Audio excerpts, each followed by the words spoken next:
Everybody is a genius. But if you judge a fish by its ability to climb a tree, it will live its whole life believing that it is stupid.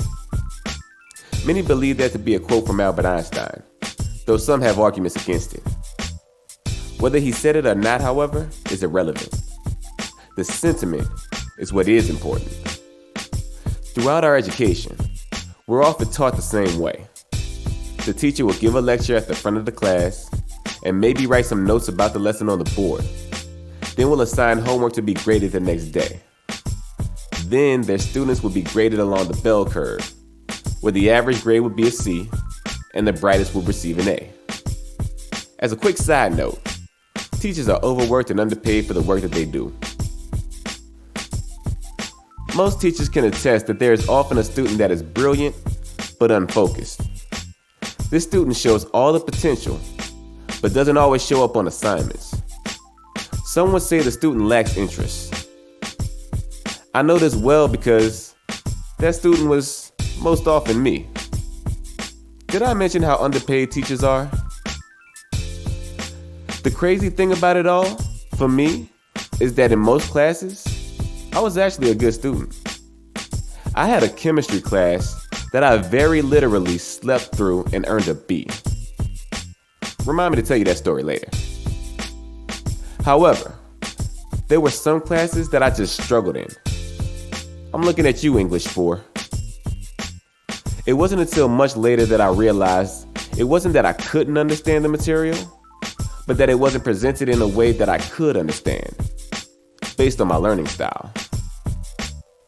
According to the VARK model, there are 4 different learning styles: visual, auditory, reading, and kinesthetic.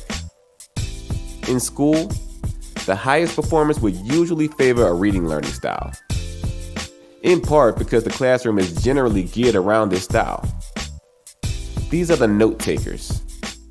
They remember better with a pen and paper. They thrive in a traditional classroom setting. To this day, the phrase, "make sure you're taking notes," still haunts me. This style doesn't work for me, as I take notes and never return to them. But for this type of learner, written direction is the best way to teach. The auditory learner learns by hearing. On a basic level, speech is the best way to teach someone who prefers this style. On a higher level, this person remembers better through word association and repeating information out loud. On the highest level, this person makes up songs to remember things. The visual learner will understand a concept better with visual associations. A telltale sign of a visual learner is being able to remember faces better than names. This is one of the most preferred learning styles. When learning a process, a visual learner needs to see it done first.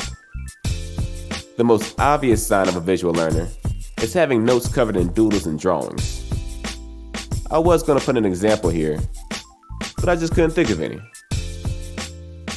Oh well, I'm sure I'll think of one later. The kinesthetic learner is a hands-on learner. This is my most dominant learning style, but it took me a while to figure this out. There have been a number of times that I've had someone try to show me a process by them doing it and having me watch. That just won't stick. This appeals to my inner visual learner, but unless I get my hands dirty, I won't retain the process for long. It's this lack of retention that causes frustration in leaders, teachers, trainers, and even parents, friends, and spouses.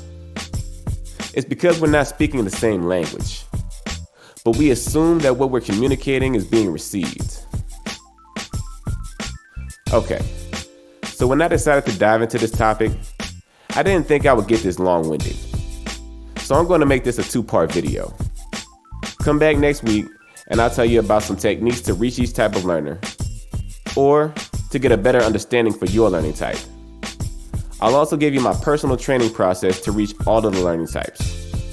If you enjoyed this video, leave a like and subscribe for more videos like it. Thanks for watching.